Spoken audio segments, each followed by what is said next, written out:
The architects in Jersey, the current architecture and architects, have come in for an incredible amount of criticism in the last 10 years.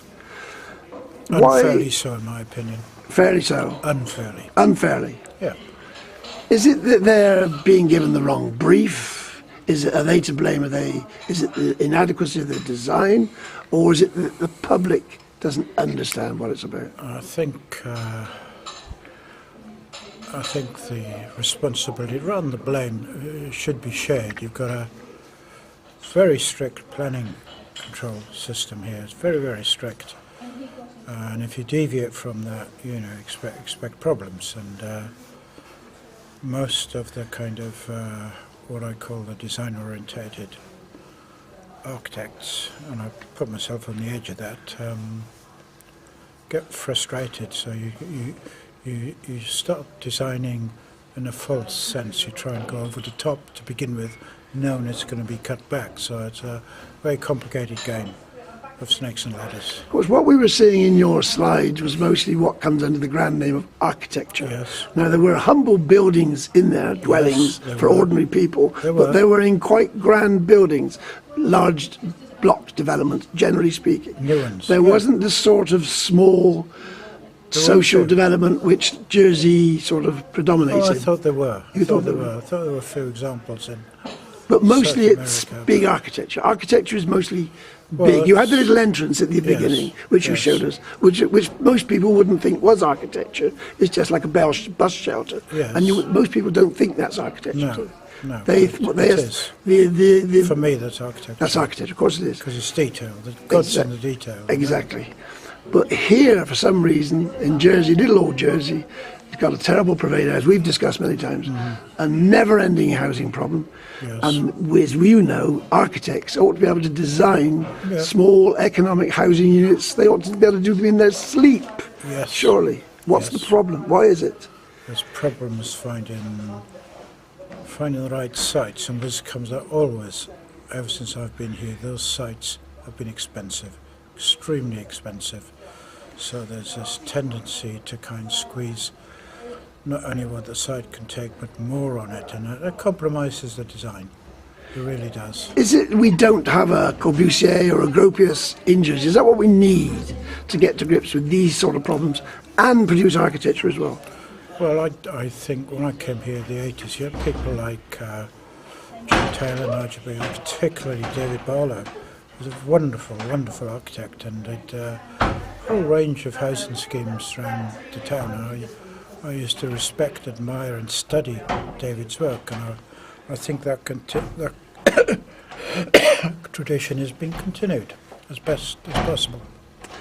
A lot of architecture, when I was working in my naive way for architects, things like insulation was not a consideration. No.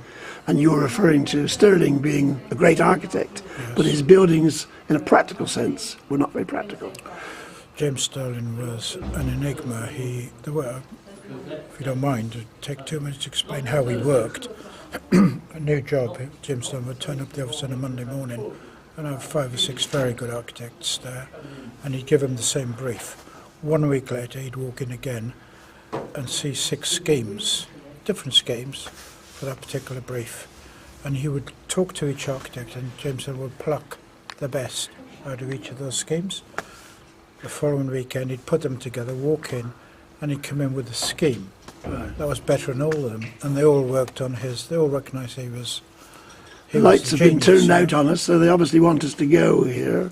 But you've got a programme of events for this year? Yes, I'm just looking sideways here. You're going to encourage the public to participate? Yes, I don't think as. Have you been up the Shard, Michael? It's No, an event, an experience. It's about 25 quid, so it's not on my... It's £29.50, but instead of us ordering a plane load of good old Jersey folk to go to London, we're bringing the engineer here to tell the story. And a very interesting point you can say publicly is that the Shard, which is a Qatari project, was funded through Jersey. The organisation of the funding was £480 million scheme. I wonder how a Shard on the waterfront would go down. Not very well, I don't Wouldn't think. bother me. Would not bother me. We had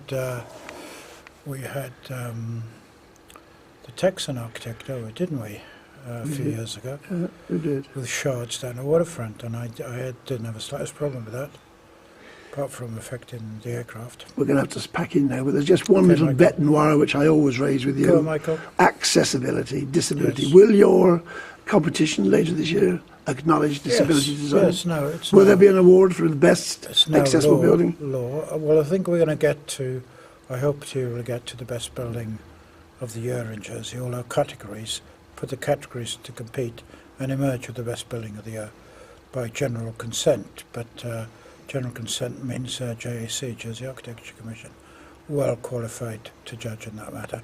And maybe we have the under 40 architect of the year. So you can see I'm striving as president of the association to raise the plate, or whatever that phrase is, to Right. get up to the mark and be not afraid to discuss openly and be criticised. The last year I've just mentioned Deal that with it. my videos were struck off your site before, but under the previous president, he didn't like my blogs. He struck them off your site. Hope you'll, I didn't know that. if we put them up this year, I hope you'll allow them to stay there. I don't have the slightest problem with anything you say, Michael. Thanks very It's much been a indeed. long time. We shall speak again. Okay, Michael, Thanks for your thank you very time. much. Thanks.